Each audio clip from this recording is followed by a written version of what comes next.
Baik, perkenalkan nama saya Sarita Barat dengan NIM 2305331. Di sini saya ingin mempresentasikan tugas dari mata kuliah Sistem Informasi Manajemen dengan dosen pengampu Dr. Rino SPD MPD MM, yang dimana materi yang akan saya bahas dasar-dasar database. Adapun pembahasan yang akan dibahas, yang pertama pendahuluan, yang kedua konsep dasar data, dan yang ketiga jenis-jenis basis data, dan yang keempat sistem manajemen basis data atau database management system atau DBMS, dan yang kelima kesimpulan. Pendahuluan. Dasar-dasar database muncul sebagai respon terhadap kebutuhan untuk mengelola data yang semakin kompleks dan penting.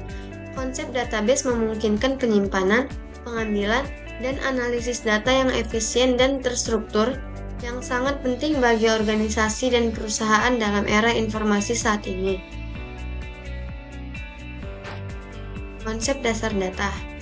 Data adalah kumpulan fakta atau informasi yang dapat berbentuk angka, teks, gambar, atau sinyal yang diproses menjadi sebuah informasi, dan data memiliki nilai yang dapat diolah menjadi informasi penting untuk analisis dan pengambilan keputusan. Informasi juga merupakan hasil pengolahan data sehingga memiliki arti bagi pengguna.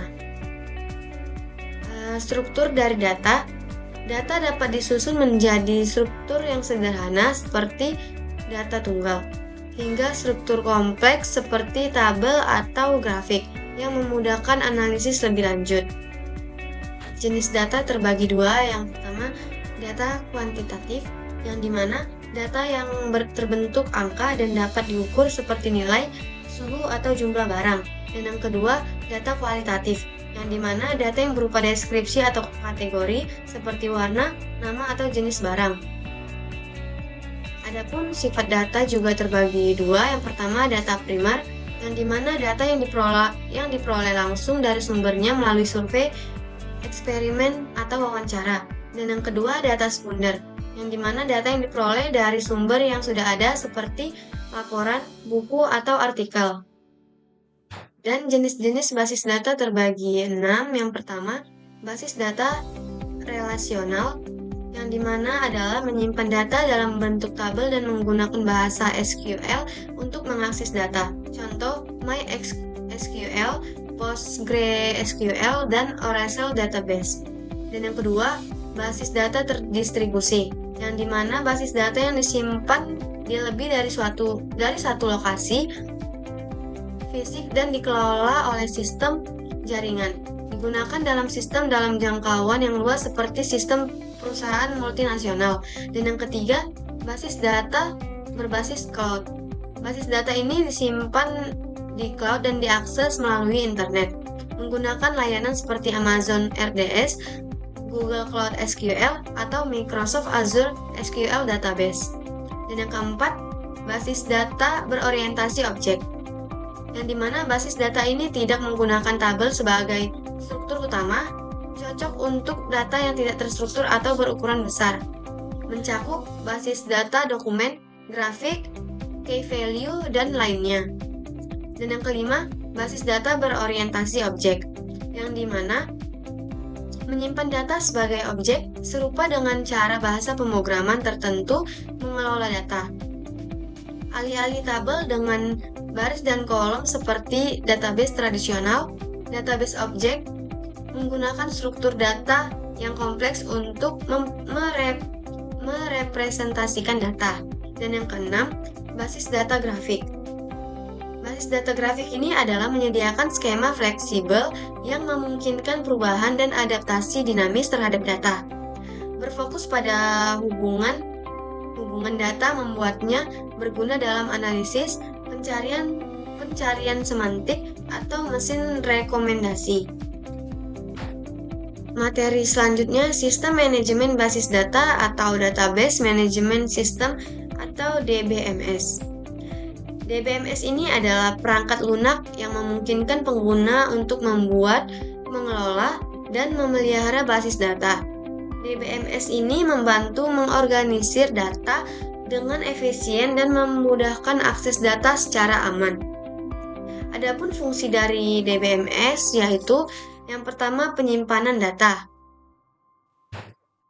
Penyimpanan data ini mengelola penyimpanan data agar data dapat disimpan dan diakses dengan mudah. Dan yang kedua, pengambilan data memungkinkan pengguna untuk mengakses data sesuai kebutuhan, misalnya melalui SQL query.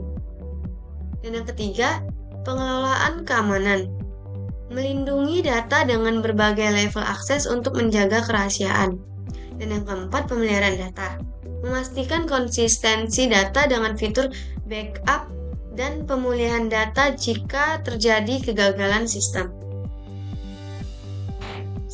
Adapun contoh dari DBMS, yang pertama, hierarki basis data, yang dimana akses data yang harus mengikuti aturan hierarki yang sudah didefinisikan sebelumnya. Dan yang kedua, jaringan data adalah sebuah data yang membentuk jaringan yang lebih bebas dari model hierarki. Dan yang ketiga, relasional data. Data yang dikelompokkan dengan bebas menurut jenisnya melalui normalitas.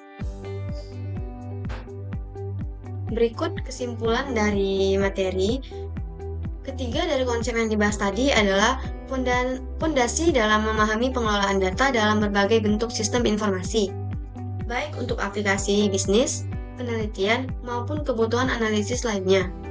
Yang dimana keunggulan dari DBMS ini, yang pertama mempermudah pengelolaan data dalam jumlah yang besar, yang kedua mengurangi duplikasi data, dan yang ketiga meningkatkan keamanan data. Dan adapun kekurangan dari DMS ini, yang pertama biaya pengaturan dan pemeliharaan DBMS yang cukup tinggi, dan yang kedua memerlukan perangkat keras dan perangkat lunak yang mendukung, dan yang ketiga terkadang membutuhkan waktu dalam proses pengelolaan data skala besar. Baik, sekian dari materi yang bisa saya sampaikan. Sekian dan terima kasih.